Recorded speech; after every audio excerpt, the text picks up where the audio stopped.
Indeed. They might decide otherwise. They may even bring him Muriokera to become...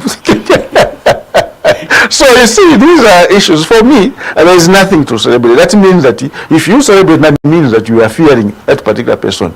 And that is what it means. So if you are saying, look, judgments are done fair, why do you have to, what is it to celebrate about? So for me, I think it is unnecessary. We just have to not to polarize our country further. We must make sure that at some point you realize and say what is good for the country. Okay? And because touching a very, very important topic of polarization, I think it is what people are pointing at to be one of the key effects in delivering justice in the judicial system. I think going by social media, you could see, just in your explanation here, you touched a point where just because you come from a certain region, there is this preconceived perception that people have that given that you are standing against this one, you are going to back this idea because it is predominantly believed that this idea is being championed by people from this part of the country or people from this part of the country. Now, social media was a buzz, of course, with a lot of content pertaining to the eligibility judgment. And one of them highlighted the structure of the panel of judges that were sitting to render judgment to the SEL eligibility case. And, provocatively, people were saying, okay, they were just Tongas and losses on this panel of judges, and the president is Tonga. So how would you have expected this judgment to go against the president? But then, in actual sense, was this case the UPND against ECL? Was it the UPND against ECL, or it was a private citizen who came up with the petition? No, why is it being looked at in the lenses of UPND against PF? That is what is there. You see, I've discussed, you see, let me tell you one thing. I'm a victim of this issue of polarization or tribalism. I'm a victim. As you know, I came from UPND, and just because I was associating myself with those who were in PF, at Parliament there, I was perceived that no, I'm now PF, and all those who were closer to the president then were informing the president, no, this man is quoting PF. But meanwhile, they were just my friends, and so now, until some point when I was about to be fired, that's when Michael Sata called me and says, look, I appoint you as a minister because I know that they want to fire, because as a president has more information than any other person at any given time. Now, again, when I associated myself with the PF, there are those who are in PF who did not trust me again and say, look, this guy is still UPND. Just because I'm Tonga. Yes. You know, these are some of us, we are nationalists. We sometimes we are at pain. I can't associate with him in some Mwansa, and then I'll be perceived to be what? So whoever is in Mwansa should belong to PF. Whoever is Yamlen must belong to UPND. Has this championing of anti-tribalism cause, have they helped? Because from what we have observed largely, the more we talk about tribalism, the more polarized the country gets to be. I don't know what your take is on that, Honorable. Yeah, we should not, I think we need to transcend as Zambians. We need to change our mindset to only look at the country itself, that I belong to this country. And my identity is Zambia. I don't have any other identity apart from being a Zambian. And I should not look at you that you are from somewhere, some region. Even yourself, when a president has been chosen or elected by the Zambian people, you should be saying, this is my president, regardless of where one comes from. Okay? Now you find that, no, he's not my president. But meanwhile, he's presiding over the country. Indeed. You see, these are the things that we need to transcend as Zambian and say, at some point we should say, enough is enough. This generation will not consider any tribal inclination. They will look at a person's capability, rather than looking at tribal as a barometer for one to be supported by another person. So that should not be a barometer. A barometer must be what you are capable of doing, where you have come from, and what you can do for the country. What vision do you have for the country? And because you have that, and people should make judgment out of that. Because there are people who want to make a case whose case is only to be a Bemba. Just because you are a Bemba, then somebody who is from Tonga will hate you just because you are a Bemba. Somebody who is just because my crime is only to be a Tonga. And anyone can want to hate me because I'm a Tonga. Even when I did not support the current president, just because I'm a Tonga, I must be hated. And the judgment must be that, no, there's like that one, that idea that, no, look, since there is a president now, and since there is a escalation of prices of commodities, and since he's from southern province, he has broke to all people from southern. How do you think so low? Oh, yes. Look at what happened. I want to digress a bit. Look at what happened. I personally decided to support Michael Sata, not because he was a Tonga, because he was a Zambian. And at some point, they even called me European. No, since Michael Sata, your father has passed on now, you have no father now. Can you just come back now? I said, no. I was in the forefront, making sure that Walungu was voted into power, even from European. I do not just because he was a Tonga. No, because he's a Zambian. At that time, I felt that he can do something for the country. That was my judgment. And according to me, I feel that, okay, I did my assessment and I made it. How deeply entrenched do you think we are in this problem? This problem must be sorted out. And actually, you, the media, you have a role to play. So much so that you can bring out evils of having that kind of thinking mindset, so that we are able to revolutionize our minds from that of tribal inclination to national inclination, and making sure that those who are in positions, they must be trusted, regardless of their names or what. They must be trusted because they have been mandated by the Constitution, and they only deliver according to what they have been guided. Say, look, to arrive at this decision, you have to consider one or two things, like the judges. The judges are supposed to follow the law.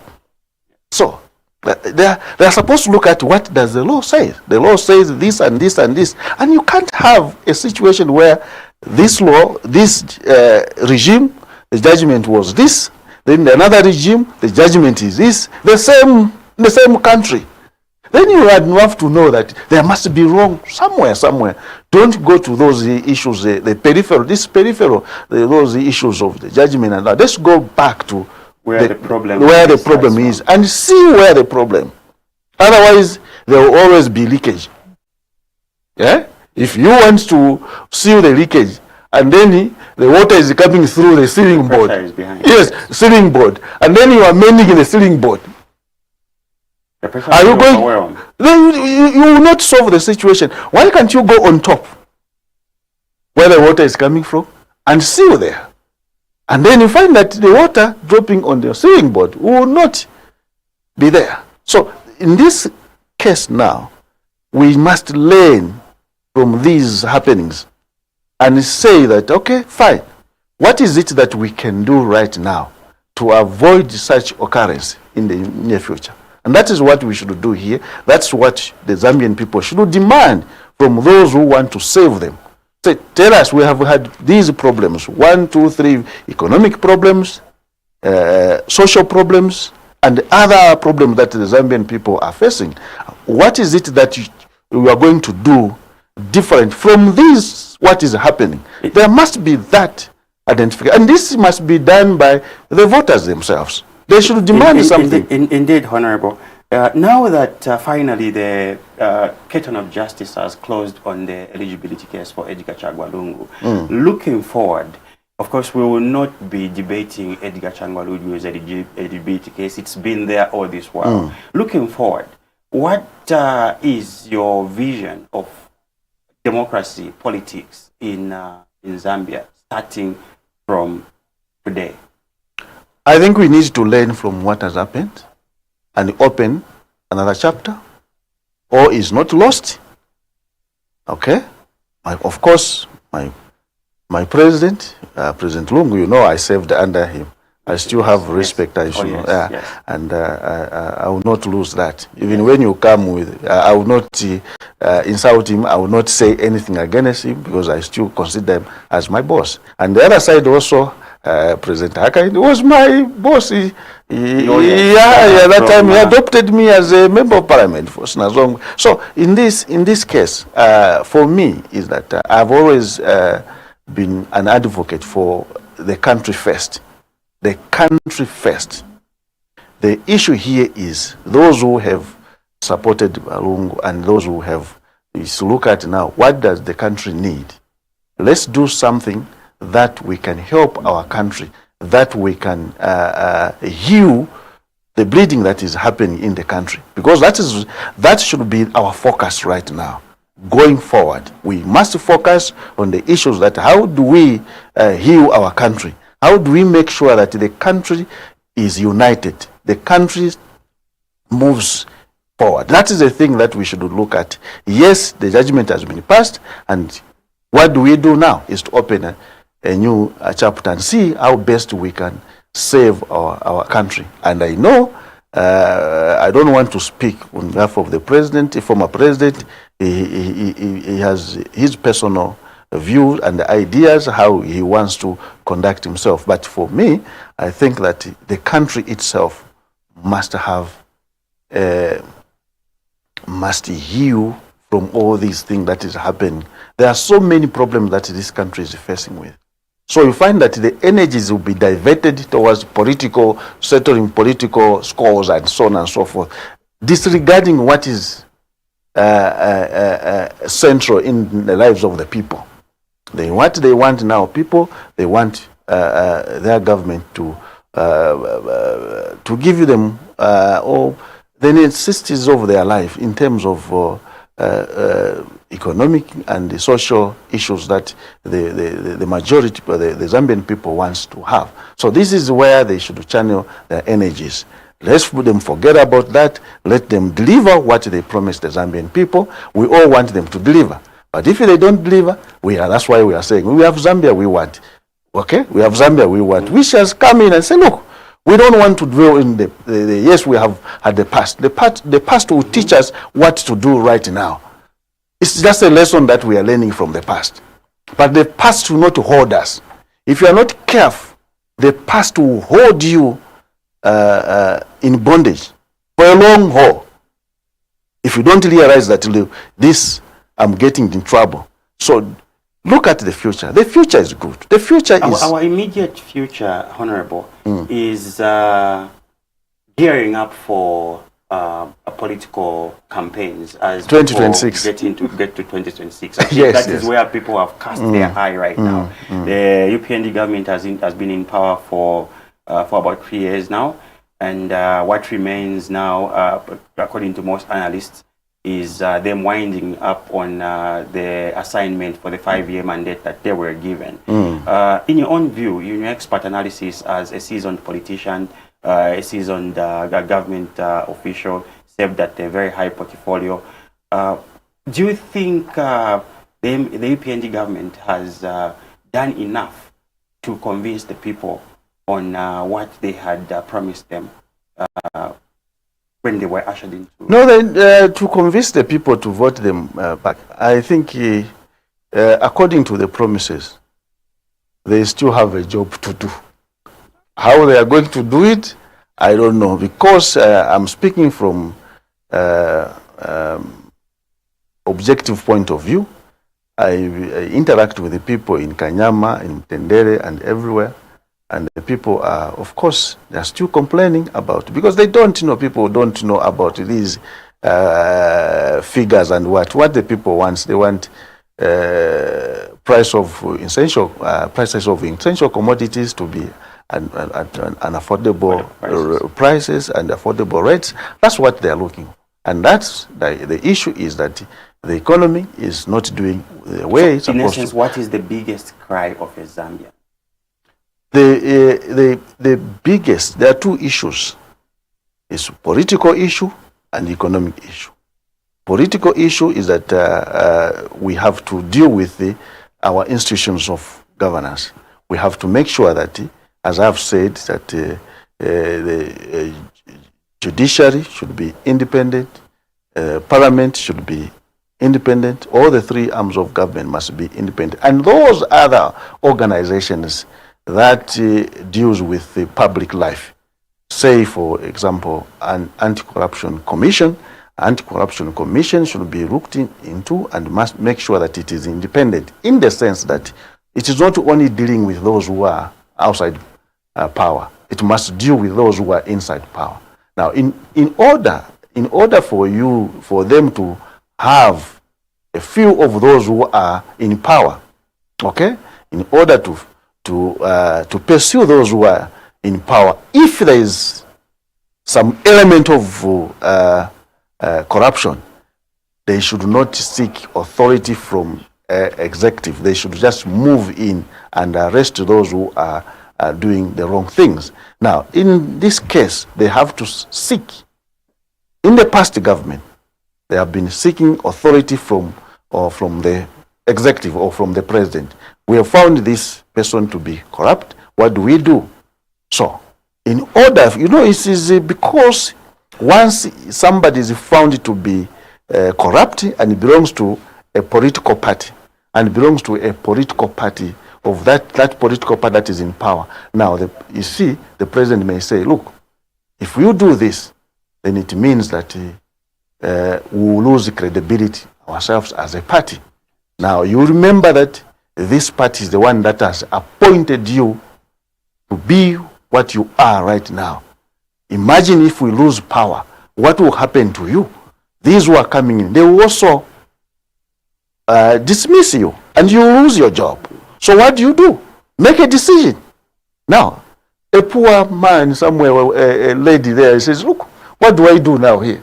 Let me find ways and means how I can save this character, so save my job. That is why their job security is not there. It's not there. It's not there at all. And that's why I'm proposing that there must be an organization that is independent, that looks at, looking at, let's say, for example, the leader of an anti-corruption commission, the DG, must be selected by an independent board, so that when the matters of that nature comes, he will have an independent decision based on what the constitution or the laws prescribed to do. So these are the issues. Now, those on the political side. On the economic side, we must make sure that the lives of the Zambian people are upgraded. You realize that it doesn't add up to me to have a company in Zambia making profits from our mineral endowment, okay? Then the people next door are wallowing in poverty. It doesn't work that way. So the issue here, what we can do is to have a win-win situation with those who are our investors and the people of Zambia, because ultimately all the mineral endowment belongs to the people of Zambia, and the people of Zambia, because they have not reached at the level where we can mine ourselves. So as a result, because we want to have benefit from the mineral world, then involve others from outside.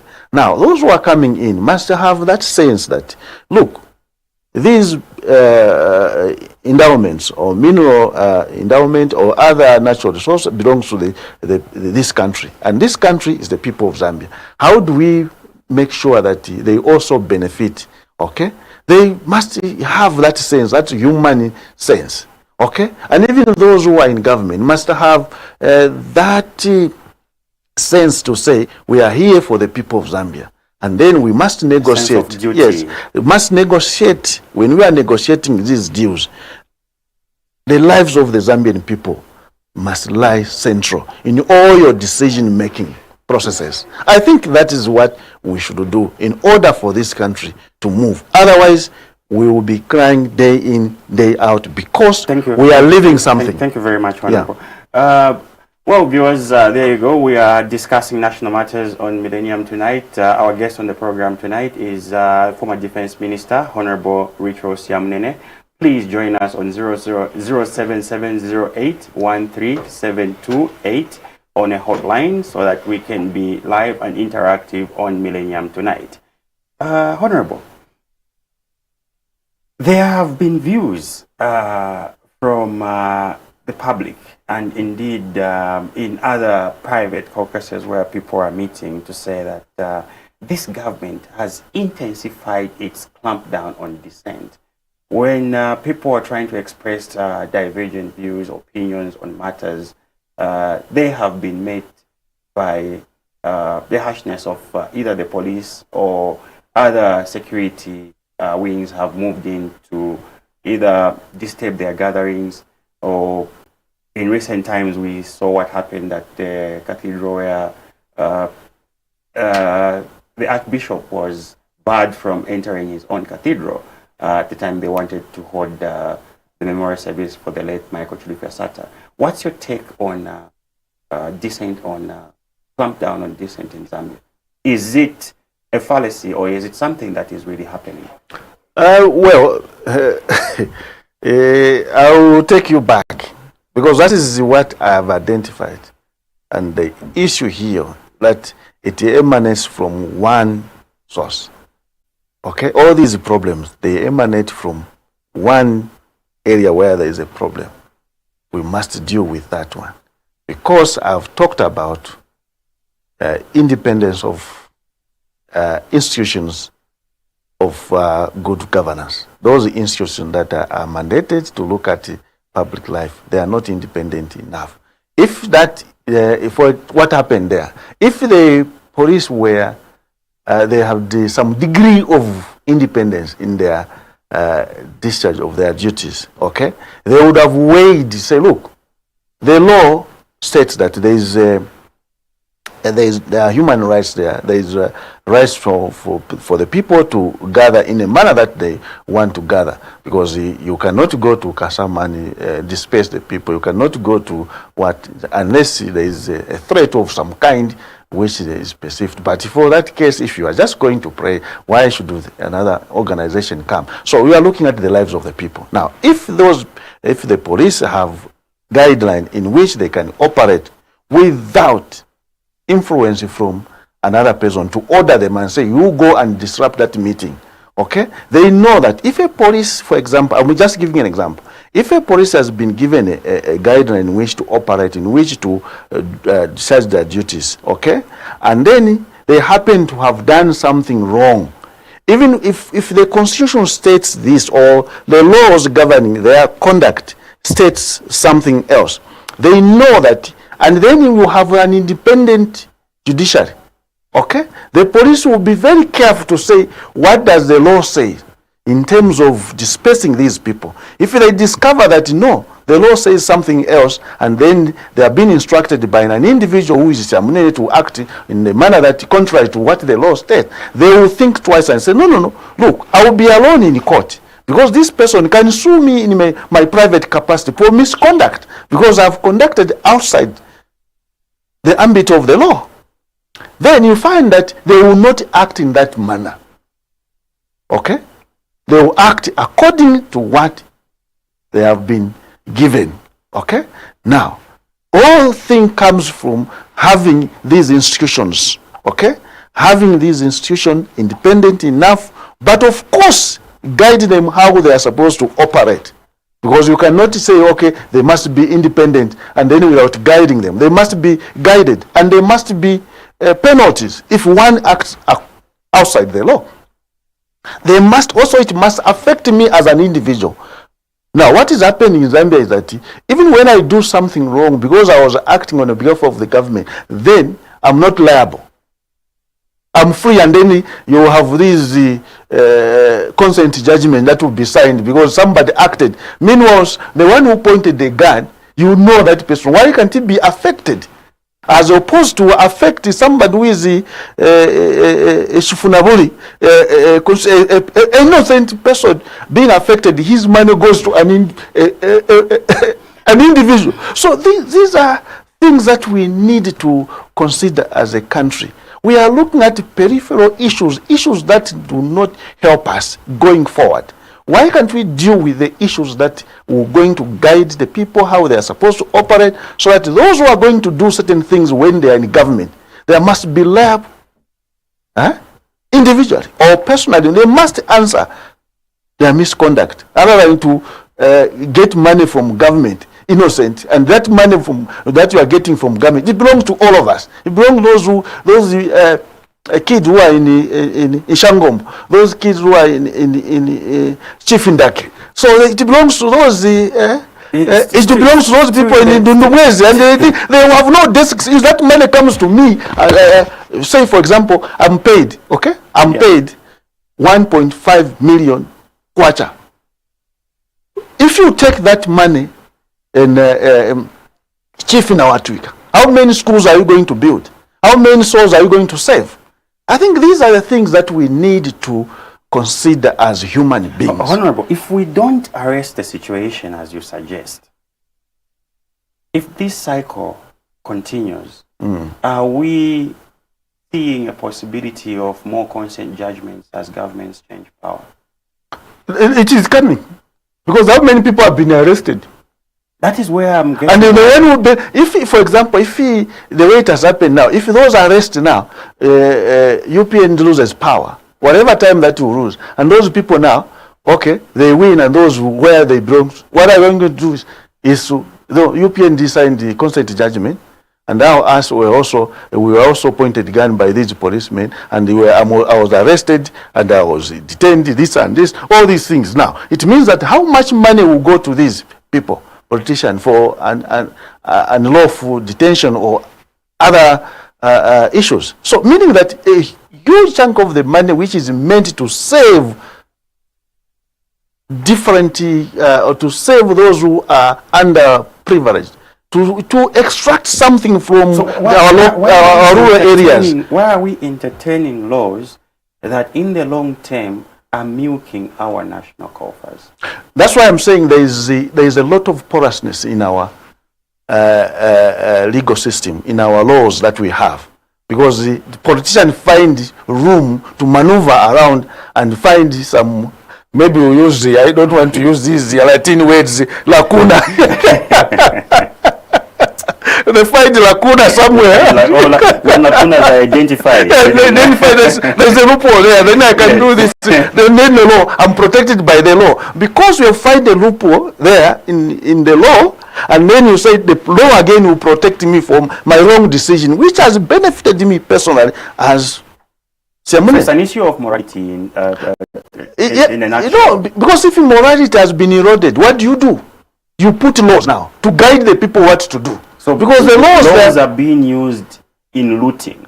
Yes, laws are being used in looting, and then you see, because the law is porous somewhere, and then somebody has found a loophole, and then gets the payment, and he gets away with it. Now, if you are a genuine man, you must make sure that the first thing that we have to do, let's deal with our system.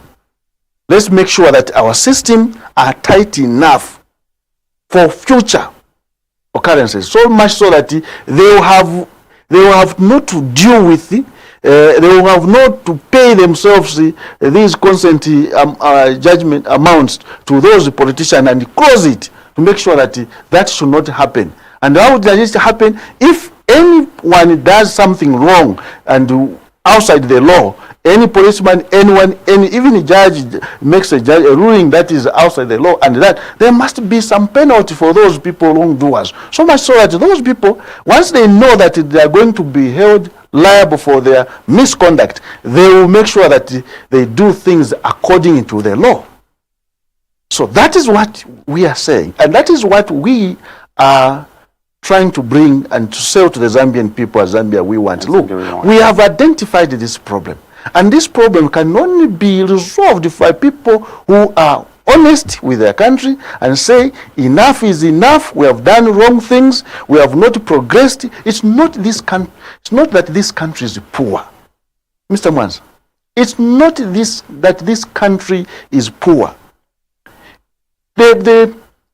What is poor is a distribution system where you can distribute the resources that you have as a country in a manner that everyone benefits, those who can exploit themselves. So you find that individuals are benefiting, okay? And when individuals are benefiting, it means that the economy will not move. Say, for example, I'm in the government, okay? I am in charge. And somebody goes there, a company wants to invest somewhere, and says, look, I want to see, can we propose that I have a tax holiday? And what I will do, maybe you will be receiving so much money as an individual. And then you sign something with a company that's a foreign company, and that means that that foreign company will be benefiting, and then me, I'll be just benefit a fraction. And the issue is that, which I have to tell you, those people who want to engage themselves in public life, I'm going to say this, and I have no doubt is in my mind that this is true. The money that you get from that belongs to the public coffers, and you get it, and you know that in your depth of your consciousness, this money does not belong to me. The services that I've provided does not warrant for me to benefit this kind of money. And that money that you get in that order, I can assure you that money will return to the owners, because it belongs to the public. Yeah. And at some point, it will return the owners. And I want to state this, it will at point. That is why I'm saying, those who are given the opportunity to save us in this public life, convince yourself that I'm going to do only the honest thing. Only the honest thing, nothing else. Because I'm there to save the public. I'm not going there to benefit myself personally. Okay? I must make sure that in my mind, I exterminate all issues of materialistic or to have personal benefit. Maybe the pursuit for material possession is what is getting a lot of politicians in problems. So that maybe being the assumed case, we have a particular issue that people have been complaining about for some time now. The declaration of assets by the president is one issue that has been brought into question. If we are going to have to evaluate how much wealth you have amassed after you leave office, how are we going to do that if we didn't know what you had before you entered office? What's your take on the declaration of assets? For me personally, I did that myself. I did declare my asset. If you check the parliament there, you will find the record. And I did that. And I did that after leaving parliament. I said, look, this is what I'm worth. And it's clear to me. And should it be a problem for politicians to declare? No, it should not be a problem if you want to go and save in the public. It must be mandatory. Should you be reminded? No, you should. You see, some people, they need to be reminded. Some people, they need to be controlled in order for them to act in a normal way. Some people, they need to be controlled. So since we have seen, we have a history, okay, which can teach us that some politicians will not want to disclose what they have right way before getting into the... No, why don't you have a law which compels me, say, look, you are going into this office, and this office that you are getting is public life. Now, the law says you have to disclose what you have now. And all the company that you have interest, you must. So this is pointing to a lacuna in institutions of good governance. Yeah. To borrow the word lacuna, it's trending. Until we will see the names maybe now, maybe it's called lacuna the eligibility. So this is where I find it unique in the sense that those who want to save us, why should it be a problem for me to disclose what I have? Because my interest, my central idea is to go and save the public and provide a service. And I must be selfless. Now, if that is be the case, it means that I've given myself to the people. I've become a servant. And a servant must disclose that, I want to work for you. Sometimes the servant in these institutions that the Zambian people are employed, they are even searched at the gate there. You came in, you are searched. What did you come with? If you have 10 kwacha, leave it at the... And when you come out, you only to pick your 10 kwacha. Your 10 kwacha and go. Leave your bag here.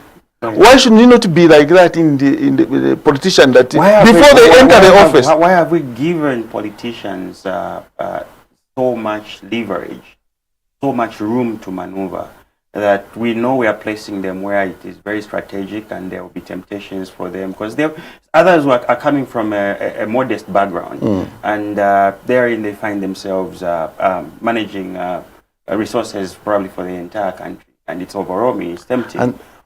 So is it not only prudent that we should put in place measures to curtail such vices from happening? It's just for the help of the people that we are actually brought into these oppositions. Because of the history which has taught us, then we have to do that. Unfortunately, we have to do that because people don't want to do that willingly and say, look, I've come. Here are my hands. I'm holding nothing in my hands. And then you go and work. And when you come out, say, look, here I am.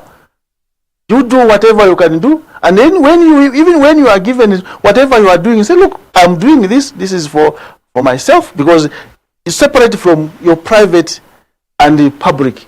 When you decide to be in public life, then you must know what demands of public service, public behavior. You must know that I have to do away with my private arrangement and save the public now. Okay? I can tell you that now you are acting on behalf of the universal, the one who owns us all. Yes. So if you are become a leader, it means that you are acting on behalf of the supreme, and your conduct must be that of that case. Hold your thought, Honorable. We have a caller on the line. Welcome to Millennium Television. My name, good afternoon, sir. And where you're calling from? My name is Joyce Sakala. I'm calling from Uchongwe, former freedom fighter in the Kaunda government. Welcome, Madam Joyce Sakala. Thank you. Please go ahead with your contribution or question. I want to find out from you people, as you said, akainde sana kite declare asset yake pamena naye kuongea na mkao president. But the issue manje ya kwela, why did you allow him to stand, and why did you allow him to be a president? Pamene munazula kuti ali sana kite declare katundu wake, why munamzoneza kwenda ku state house ero manje inkani mayufya. Ero second chameni funa kukamba nitakuti ujaloya anaga jalaroya bana chilachachi bana chakinga ujamlandu waga tulwa PF right darungu zanari kupata ikama hilo zakambako ichi zakambako Zimbabwe zakambako South Africa Kenya kwa maneno wa banatanga ba maneno anatanga kwa Nigeria so chate those things yuko sendi Zambia. Thank you, God bless you, and you are a man. Be a man. Thank you very much. Be a man. For sure you are a man, you are speaking very good. You are honest 100%. God will bless you. Thank you. God bless you as well. Amen. Yeah, thank you. Thank you very much, Joyce. blessings from a senior citizens. Yeah, and from my mother, for that matter, yes. I humbly receive it, indeed. and I don't know how I can express myself, because that's the first caller and a mother on top of a freedom fighter. Yes, quite timely. She's a regular caller. She's always in and following up on our topic. And for me, it's a special. Good Christmas. It's a good Christmas. I'll sleep very well now today. How I'm Yes, you can continue, Honorable. Perhaps also touch some aspects on the issues that Ms. Sakala has raised. Yeah, because you see, the issue... I think she was just re-emphasizing an issue, a number of things. She may not have gotten them correctly, basing it on the discussions and arguments we have been having. But I think, by and large, it's possible to connect what she was trying to. Yeah, because you see, the people who brought the president, it's the Zambian people. Yes. They are the one who voted for him. And there is an employee of the Zambian people. And the Zambian people are the one that have the right, again, to dismiss him if they so wish, and if he has not done anything that they desired him to do. So basically, the people who give leadership is the Zambian people. So it is incumbent upon us to take it. So look, if you elect me, you must be able to say, look, we made the wrong decision, and now we are reversing it, or we will continue with this one because the right decision. They are the best judges, the Zambian people. Zambian people, you are the best judges. I can state here myself, just because I want my party to win. You understand? Yes. I may bring political argument and say, because I want my party to win. But the Zambian people, they are the best judges. Oh, yes. Okay? Because they know us all. They know the politician. This time around, I think we need to make a decision not based on what regional issues, tribal issues. Let's put it aside. Otherwise, it has not saved this country. And it will never save this country in any way. You have people who will be crying, I do something wrong, and I say, because I'm persecuted, I'm this, then I do something. Because if I go there and steal, I'm not stealing for my tribe. I'm my own individual. And let those who are in power now, if they belong from one region, they will be themselves to blame, themselves, not to accuse. No, because me, I was there because I'm Mutonga, I'm that. No, that issue should not arise. And this also borders on having institutions of governance that are independent, so that if you are taken somewhere and the judgment has been pronounced, the whole Zambian will say, no, we have a good institution. Across the board. Yes, we have a good institution, and the judgment we have trusted because we know that the system is perfect enough, it's not porous. And then the other thing that you mentioned, that why did you say they are mentioning about Kenya, South Africa, Nigeria, and so on and so forth. Yeah, you see, I think let the judges know that when they are rendering a judgment, they are rendering that judgment on behalf of the Zambian people. Let them make sure that they avoid lacuna words. They avoid Latin words. They simplify it in our own, so that the general public can appreciate what you are delivering. Yes. Otherwise, you leave people to have wrong judgment because they can't understand the Latin words. Yes. Why don't we have our own system? Why don't we have our own Is there any other way of delivering a judgment aside from using the technical legal jargon that is infused in the final judgment as it is read out? Certainly those. Okay, let me ask you a question. Those jargon and those Latin words and what, they came from what? They came from the mind of somebody. Oh, yes. Yes, somewhere thought about it and then putting that. It's possible to have it. It is possible that for the Zambian people to say, no, why can't we have our own way of delivering our judgment? Then other people learn from us.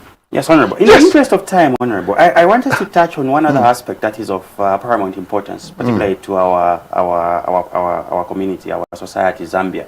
There has been an outcry that generally there is political persecution for political leaders. A lot of your citizens, coalition, they have found themselves in problems. Paper found themselves in problems. These detentions, in and out, court cases, The general feeling is that this is political persecution other than just the law meeting up with culprits that are predominantly coming from the political circle. And there have been reports from the UN suggesting that there has been a downturn in the freedoms. There's been suppression of freedoms of the Zambians. Could that hold true in your own opinion? I would say express is true. You see, we have had, of course, political persecution in the past, but what matters is the degree at which the rate is going on, right? Okay? Yeah, these persecutions, they are all coming from, because those who are doing that, they get away with it. Okay? I will do something, that's the way I said it in the beginning. I will do something. I know that what I'm doing is wrong. Just because I want to achieve political marriage, I'll have to do it. And I know that there is no law again which will revisit what I've done and make sure that I'm answerable to what I'm doing. So there must be that kind of thing. So that those who want to persecute others, they must remember that there is a law again. I have to be answerable because those are human rights. The human rights must be protected. And whoever is a perpetrator of the violation of human rights, he or she must be answer. The law again must have a penalty. At some point, have a penalty. And then they should remember that what I'm doing, I must do only according to what our laws states. And if I'm outside the law and make something that is not in accordance with our good laws, then I'm liable as an individual. In your view, what is Zambians' human rights standing internationally?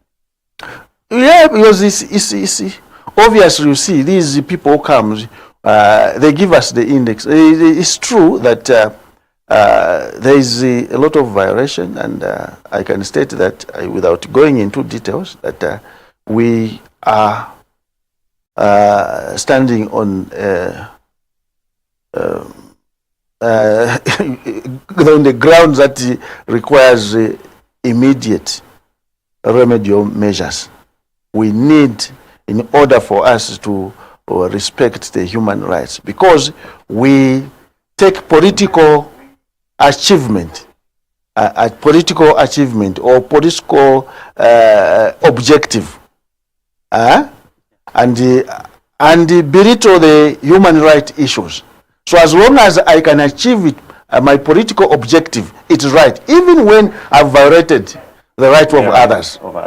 So that is not good. There must be, what should be central to those who want to get into leadership is to protect and defend the poor and defend those who are afflicted. Our time hasn't really been so generous on our side. Probably what we have had to discuss has been very interesting. So in conclusion, how would you just lump this?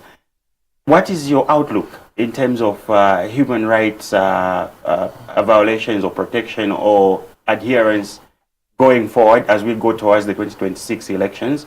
And what is your political and economic outlook? Well, the economic outlook is not promising, very much promising, because we have not dealt with one issue. The issue that we need to deal with is the benefit that accrues. The benefit that accrues from... What you thought, just at the end, Honorable, we can talk to a caller. Okay. Caller, come through. Hello? Yes, sir.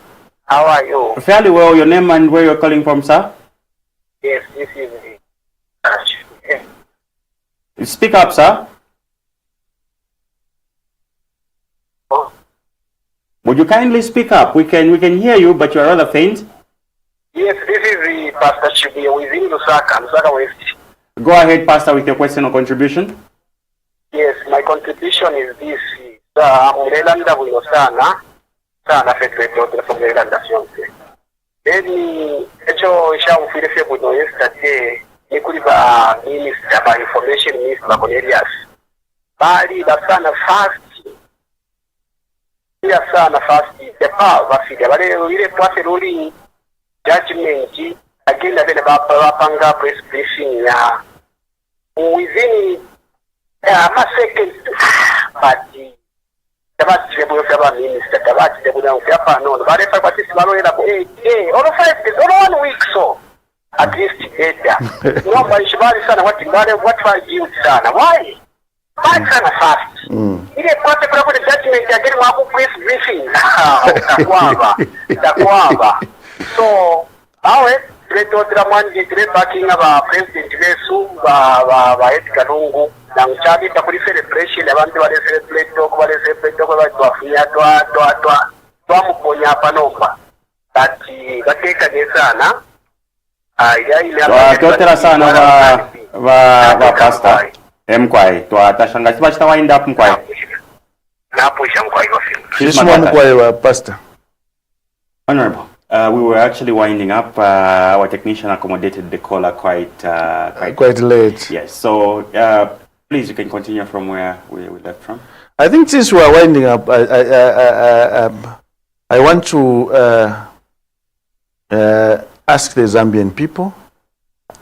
For once, we bury all our tribal divisions, our regional divisions, and looking at what is it that is central to our being. Because what affects the southern, northern, eastern, western at any given time, it's the same thing. Yes. So there's no one who will buy fuel at any other price. There's no one who will buy minimum at any other price. They will all buy minimum at the same price. So when issues of this nature comes, we must forego our differences and look at what is it that we can do as a country, and making sure that Zambia must be a better country in the future so that we are admired by the nations out. Certainly we can do. One thing I want to assure you, in Zambia there is massive talent. In Zambia there is massive potentiality. In Zambia there is massive capability and abilities which we need to exploit from ourselves. We can have even our own economy if we do things right. And I can state clearly that Zambia We Want stands is an organization that is not yet known, but it has positioned itself well, and we have done a lot of research to find out what is it that I've done, me as Yamunen. When I was given an opportunity to save, what is it that I would have done that I did not do? Or what is it that others were doing what need to be done? Because you need to learn. I want to state clearly here, you need to learn. Even Jesus, the Jesus himself, had to learn, had to go to the temple and ask the lawyers and those Pharisees and so on. He asked them and he was to learn the law. And you need to learn for you to do a good thing. Indeed. The Zambian people, please know your children. Know your children, where they are coming from and what they did in the past and what they can do in the future. These are all your children, regardless of the names. They are all your children. At this point in time, let us unite and see what we can do for our mother Zambia. Together we will succeed. Thank you very much, Honorable. Well, there you go, viewers. We have had a very, very interesting topic today. We have been discussing with Honorable Richo Siamunene, the former Defense Minister under the Patriotic Front and serving under President Michael Sata. We have come to the close. Edgar Lungu. And Edgar Lungu, indeed. He has actually corrected me on that one, and Edgar Lungu as well. Thank you very much for having joined us on this very intriguing program. Please join us again tomorrow for another yet again interesting episode. This has been Collins Bwansamlipa, your host. Thank you. Thank you.